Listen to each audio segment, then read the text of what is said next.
मित्रों नमस्कार। आज मध्य पूर्व में जो ये जंग है इसका 23वां दिन है। कल तक 22 दिन तक युद्ध में अनेकों घटनाएं घटित हो चुकी हैं। 21वें दिन आपको याद होगा कि अमेरिका का एक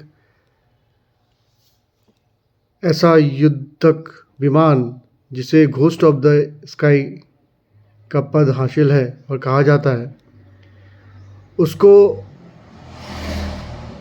ईरानी मिसाइल के द्वारा हिट किया गया।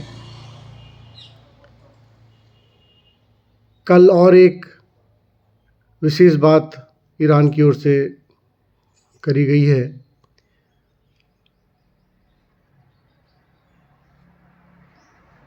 ईरान के पास लगता है कि 2000 से 4000 मारक किलोमीटर दूर तक मारक क्षमता वाले मिसाइल उसके पास मौजूद है। उसका कल एक उदाहरण है कि ईरान से 4000 किलोमीटर दूर हिंद महासागर में एक जगह है, उसका नाम डिएगो गार्सिया नाम है, डिएगो गार्सिया। वहाँ पर जो है ब्रिटिश और अमेरिका का एक जॉइंट कार्यक्रम चलता है, संयुक्त सैन्य सुरक्षा का कोई अड्डा है वो वहाँ पर चलता है। तो उसके पास उसने 2 मिसाइलें गिराई हैं ईरान ने, इतनी दूर 4000 किलोमीटर दूर मारक क्षमता का। हालांकि वो कहते हैं कि उससे कोई नुकसान वहाँ पर नहीं हुआ है, हुआ है नहीं हुआ है ये तो फिर वही वाली बात आई, हमें तो पता नहीं है। ये कहते हैं कि इन्होंने सही जगह हिट किया है और वो कहते हैं कि हमें नुकसान नहीं हुआ, थोड़ा दाएं बाएं लगा। जो भी लगा, दाएं बाएं भी लगा, तो इतनी दूर मारक क्षमता वाला मिसाइल तो उसने दागा ही है ना। इसका मतलब है दुश्मन को हल्के में नहीं लेना चाहिए, और आप लोगों ने बहुत हल्के में ले लिया है। इजराइल और अमेरिका में ऐसा क्या था कि आपने इतनी जल्दबाजी में ये युद्ध किया? आप नाटो देश के अन्य सदस्यों को आमंत्रित कर सकते थे, उन्हें आप बुला सकते थे और उनकी राय मशवरा के आधार पर आप युद्ध में जाने का निर्णय ले सकते थे। लेकिन आपने एक तरफा कार्रवाई करी। आपने इस युद्ध को छेड़कर पूरे विश्व की जनता को बहुत मुसीबत में धकेल दिया है।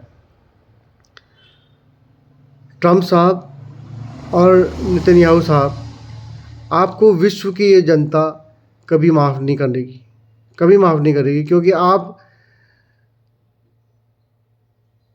ज़बरदस्ती इस युद्ध को आपने छेड़ा। अगर आपकी मंशा में अगर कोई और मंशा थी कि आपको लगता था कि यहाँ परमाणु कार्यक्रम किए जा रहे हैं तो उसको रुकवाना था या जो भी था, तो इसके लिए आपने नाटो के देशों को बुलाना चाहिए था, उनके अध्यक्षों को बुलाना चाहिए था, उनके सैन्य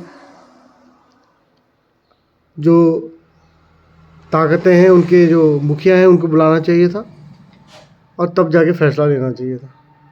आपने बहुत जल्दीबाजी में ये फैसला लिया और अब ट्रम्प साहब कहते हैं कि युद्ध को अब हम आगे नहीं चलाएंगे, और वो यहाँ तक कहते हैं कि ये जो हरमुज़ जलडमरू से गुजरने वाले जहाज़ हैं, इनकी रक्षा करने का दायित्व उन देशों का है जो इस जहाज़ में आने वाले तेल और गैस और अन्य सामानों का उपभोग करते हैं। कि साफ संकेत क्या है? उस तेल और गैस का मैक्सिमम अधिकांश भाग चाइना में, भारत में, पाकिस्तान में, श्रीलंका में, म्यांमार में, तृतीय विश्व युद्ध के सभी देशों में, भूटान में, नेपाल में, सब जगह उसका उपभोग किया जाता है। तो ट्रम्प साहब की ये मंशा है कि हम वहाँ युद्ध में कूद जाएं। फिर क्या मंशा है?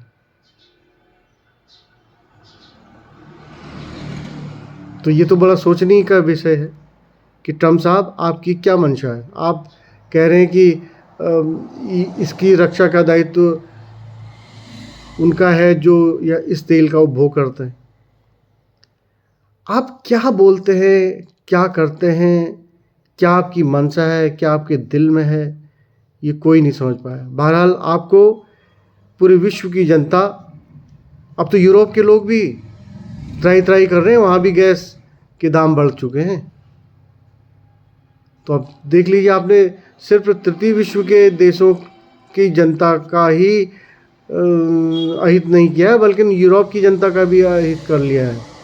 पूरी जनता आपको माफ़ नहीं करेगी ट्रम्प साहब, नेतन्याहू साहब। अब याद रखिए इस बात को।